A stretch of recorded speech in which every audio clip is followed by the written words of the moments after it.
Hello everyone, स्वागत है आप सभी का आपके अपने चैनल मेड कैम क्लासेस में। दोस्तों, आप में से बहुत सारे स्टूडेंट के मन में डाउट रहता होगा कि CSIR नेट वर्सेस गेट के बीच क्या क्या सिमिलैरिटीज है, क्या क्या जो है वो विभिन्नताएं हैं।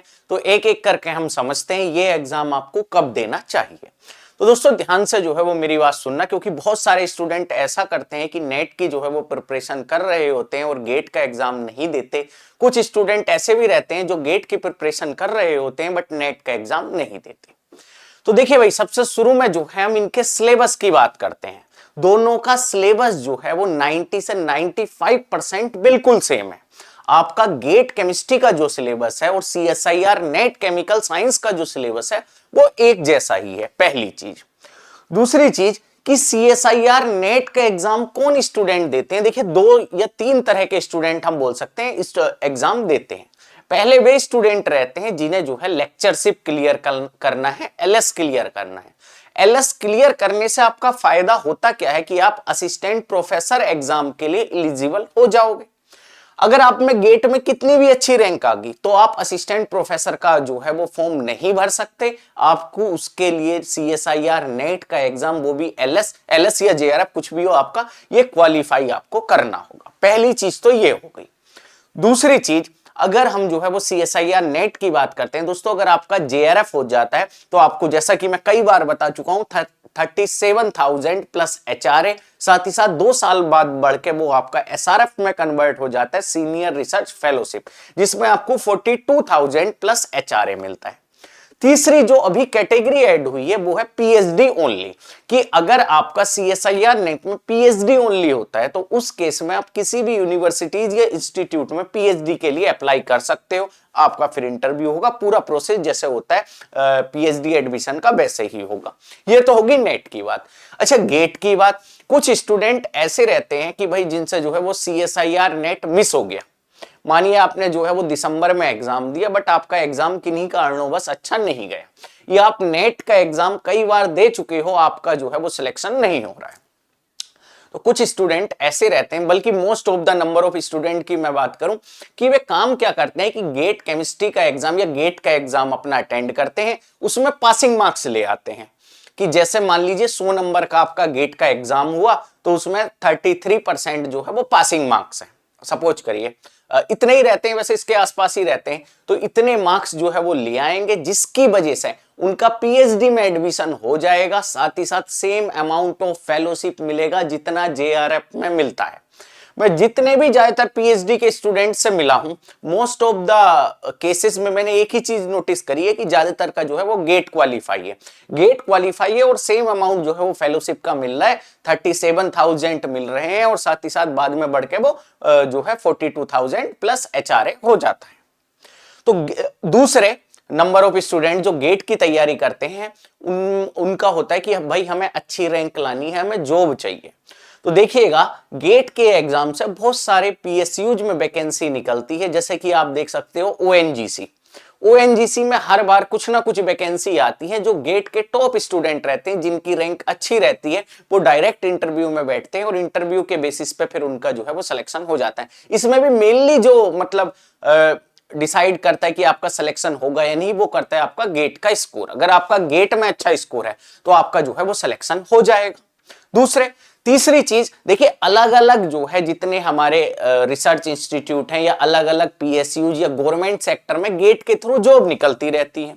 जैसे भाई इंडियन ऑयल में आपकी जॉब निकल गई, बार्क में जो है वो साइंटिस्ट की वैकेंसी निकल गई, अलग अलग जगह जो है वो आपकी वैकेंसी निकलती रहती है। तो उसमें जो हमारी मिनिमम क्राइटेरिया या क्वालिफिकेशन मांगते हैं कि गेट में आपकी जो है वो अच्छी रैंक होनी चाहिए। जिनकी अच्छी रैंक आती है बेसिकली उन्हें ही जो है वो इंटरव्यू के लिए बुलाते हैं। तो ये तो एक मेन अंतर है जो मैं आपको बताया नेट और गेट में, कि भाई नेट के लिए आपको अगर लेक्चरशिप करनी है या असिस्टेंट प्रोफेसर बनना है तो आपको नेट का एग्जाम देना चाहिए। आपको अगर जॉब में जाना है तो आपको गेट का एग्जाम देना चाहिए। दूसरी चीज, अगर आपको PhD करनी है और आपको जो है वो फेलोशिप का अमाउंट उठाना है, या मतलब फेलोशिप आपको चाहिए ही भाई PhD करने में, तो क्योंकि एक तो एज भी हमारी हो जाती है तो हमें जो है वो सपोर्ट तो चाहिए ही, कुछ ना कुछ रिसर्च करने के लिए मोटिवेशन भी हमारे अंदर आए। तो उसके लिए स्टूडेंट को नेट और गेट दोनों का एग्जाम देना चाहिए, जोन सा भी आपका एग्जाम को क्लियर हो जाए। दोस्तों मैंने जो है वो नेट और गेट के एग्जाम में आपको सिमिलैरिटी बताई थी कि इसका जो आपका सिलेबस रहता है वो आपका 90 से 95% सेम रहता है। अब इसमें डिफरेंस क्या है भाई, दोनों एग्जाम में क्या क्या चीज अलग है, तो एक एक करके उसकी भी बात कर लेते हैं। दोस्तों पहली बात तो ये CSIR नेट का एग्जाम हर साल 2 बार होता है, एक बार आपका जून में मंथ में होगा, दूसरा वाला आपका दिसंबर मंथ में होगा। ये चेंज भी हो सकते हैं बट मेनली 2 ही मंथ में आपका होता है। वही अगर हम गेट की बात करते हैं तो गेट केमिस्ट्री का एग्जाम आपका साल में एक ही बार होता है, वो भी फरवरी में, फरवरी के महीने में आपका एग्जाम होगा। दूसरी चीज जो सबसे बड़ा डिफरेंस है CSIR और नेट में, वो है इसका एग्जाम पैटर्न। किस प्रकार से एग्जाम पैटर्न भिन्न है, तो ये देखिएगा, अगर हम CSIR नेट की बात करते हैं दोस्तों, इसमें 3 सेक्शन रहते हैं, पार्ट ए, पार्ट बी और पार्ट सी। पार्ट ए में आपके 20 क्वेश्चन रहते हैं, जनरल एप्टीट्यूड या बेसिक मैथमेटिक्स आप बोल सकते हो, रीजनिंग बोल सकते हो, उसके जो है 20 क्वेश्चन रहेंगे, आपको 15 करने होंगे। ऐसी सेक्शन बी में जो है वो आपके क्वेश्चन रहेंगे 40, आपको करने होंगे 35। वहीं सेक्शन सी की अगर हम बात करें, जो कि आपका 4 नंबर का एक क्वेश्चन रहता है, उसमें आपके टोटल नंबर ऑफ क्वेश्चन 60 रहते हैं और आपको नंबर ऑफ क्वेश्चन कितने अटेंड करने हैं, 25 अटेम्प्ट करने हैं। तो CSIR नेट की अगर हम बात कर रहे हैं तो दोस्तों JRF की जो कट ऑफ आपकी लगभग जाती है वो 100-110 नंबर के आसपास जाती है, 110 और 100 के बीच ही मेनली रहती है। तो इसका मतलब CSIR नेट केमिकल साइंस या CSIR नेट का कोई भी एग्जाम आप उठा के देख लो, वो किस पे बेस हुआ कि आपकी एक्यूरेसी कितनी है। आप जो है वो आपको 60 क्वेश्चन में से 25 क्वेश्चन करने, तो कौन कौन से क्वेश्चन आप चूज कर रहे हो, इस पे पूरे का पूरा बेस्ड रहता है। इसमें अगर आपने जो है वो 60 या 70% सिलेबस भी कंप्लीट कर रखा है, तब भी आप अच्छे मार्क्स ला सकते हो, तब भी आप JRF जो है वो क्वालिफाई कर सकते हो। वहीं अगर हम गेट के एग्जाम की बात करें दोस्तों, गेट के एग्जाम में भी आपके 3 पार्ट रहते हैं। एक आपका MCQ क्वेश्चन पूछे जाते हैं, मल्टीपल चॉइस क्वेश्चन, दूसरे MSQ मल्टीपल सेलेक्टिव क्वेश्चन, तीसरे जो है NAT मतलब numerical answer type question. NAT और MSQ के लिए कोई निगेटिव मार्किंग नहीं होती है और MCQ के लिए निगेटिव मार्किंग होती है। गेट के एग्जाम में नंबर ऑफ क्वेश्चन रहते हैं आपके 60 और 60 के 60 आपको करने होते हैं। 100 मार्क्स का पेपर रहता है, 100 में से जो है वो 60 क्वेश्चन करने हैं। वो 60 क्वेश्चन जो हमारे कुछ क्वेश्चन जो है वो 2 मार्क्स के रहते हैं, कुछ क्वेश्चन जो है वो 1 मार्क्स का आपका रहता है। तो इस तरह से जो है वो 60 नंबर आपके डिसाइड होते हैं।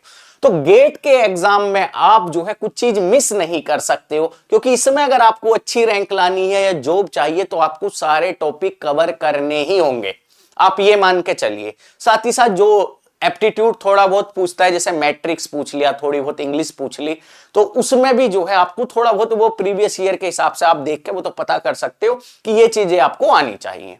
तो गेट में मतलब आपको 100% सिलेबस करना ही होगा, तभी आपकी जो है वो अच्छी रैंक आएगी। तो एक सबसे बड़ा जो डिफरेंस है वो एग्जाम पैटर्न में है, और ईयर में जो है ये एग्जाम आपका 2 बार होता है नेट, और गेट की अगर मैं बात करता हूं तो गेट जो है वो एग्जाम 1 बार होता है। ठीक है जी। अगर आपको तुरंत गवर्नमेंट जॉब चाहिए तो फिर आपके लिए गेट है। अब मेनली क्वेश्चन ये आता है कि सर हमें जो है वो कौन सा एग्जाम देना चाहिए। दोस्तों अगर आपकी उम्र 30 साल से ज्यादा है तो आपको CSIR नेट का एग्जाम देना चाहिए। अगर आपकी एज जो है वो 30 से कम है तो आपको जो है गेट और नेट दोनों का एग्जाम देना चाहिए, जब तक कि CSIR नेट में आपका JRF क्वालिफाई नहीं हो जाता। और गेट की अगर मैं बात करूं तो गेट में जो है आपकी अच्छी रैंक अंडर 50 तक नहीं आती, तब तक आपको जो है वो गेट का एग्जाम देना है। दोनों आपको एग्जाम देने हैं। अगर आप 30 प्लस के हो चुके हो तो केवल नेट, अगर आप 30 से कम के हो तो तब तक आपका इधर JRF नहीं होता। और JRF की भी ये ध्यान रखना, वैलिडिटी 2 साल होती है, तो अगर आप वैलिडिटी क्रॉस कर गए हो फिर से आपको नेट का एग्जाम देना चाहिए, क्योंकि जो है वो PhD ये होता है कि यार मतलब अभी PhD नहीं कर रहे हो, 1-2 साल बाद जो है आपके मन में आए कि यार PhD करनी चाहिए। तो इस वजह से जो है अगर आपका JRF हो गया है क्वालिफाई तो 2 साल के बाद जो है वो आप दोबारा से एग्जाम आपको देना चाहिए, ताकि JRF आपका बना रहे, JRF की डिग्री आप पर है। अगर आप बाद में भी PhD ज्वाइन कर रहे हो तो कोई प्रॉब्लम वाली बात ना हो। दूसरा, गेट आपको कब तक देना है, जब तक आपकी अंडर 50 रैंक नहीं आती, अगर आप 30 से कम हो। दोस्तों अगर आप बार बार गेट का एग्जाम दे रहे हो और आपकी अंडर 50 रैंक आ गई है तो उस केस में आपके गवर्नमेंट जॉब लगने के, किसी भी पीएसयूज में जाने के, बार्क में जाने के, ओएनजीसी में जाने के चांसेस बहुत हाई रहते हैं, क्योंकि वैकेंसी लगातार निकलती रहती है। तो भाई सिलेबस तो आपको एक ही पढ़ना है, गेट में थोड़ा जो आपको एक्यूरेसी रखनी है बस।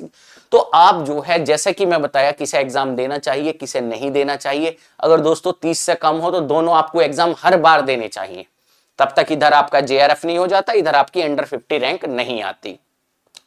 तो दोस्तों अच्छे से अपनी प्रिपरेशन करते रहिए। बाकी मैं आपको इन्फॉर्म कर देता हूं कि मेडकेम क्लासेस पे जो है वो गेट केमिस्ट्री के लिए क्लासेस फ्री यूट्यूब चैनल पे फ्री क्लासेस चल रही हैं, जिसमें हम आपको क्वेश्चन प्रैक्टिस करा रहे हैं। साथ ही साथ ऐप में फ्री कोर्स में हम असाइनमेंट भी प्रोवाइड कर रहे हैं कि आपके एग्जाम में किस तरह के क्वेश्चन आते हैं। और दोस्तों मैं नेट और गेट के लिए एक चीज और आपको बता दूं, अगर आपने अभी तक अपनी प्रिपरेशन स्टार्ट नहीं की है तो दोस्तों प्रिपरेशन स्टार्ट कर दीजिए, क्योंकि जो नेट का एग्जाम है वो आपका जून में होना है, और गेट की अगर बात करूं तो 1 साल बाद आपका एग्जाम होना है। तो दोस्तों प्रिपरेशन आपको अभी से करनी होगी। इसके लिए मैं आपको बता दूं, आप मेडकेम क्लासेस का ऐप डाउनलोड कर लीजिए। वहां जो है वो कैटेगरी में CSIR नेट और गेट आपको सेलेक्ट करना है। उधर मेडकेम क्लासेस के कुछ कोर्स बड़े ही चीप प्राइस पे, बड़े ही सस्ते दरों पे जो है आपको प्रोवाइड कराए जा रहे हैं, जिसमें हम आपको सारे video lecture, assignment, previous year question, doubt group, साथ ही साथ टेस्ट सीरीज, और जो है जो आपका सिलेबस है वो टेस्ट शेड्यूल के अकॉर्डिंग आपको कवर कराया जाएगा। इस तरह से चल रहे हैं, जिसमें हमने आपको बहुत ही बेहतरीन तरीके से बेसिक से पढ़ाया। अगर आपको कुछ भी नहीं आता तब भी जो है वो आपके लिए कोर्स है।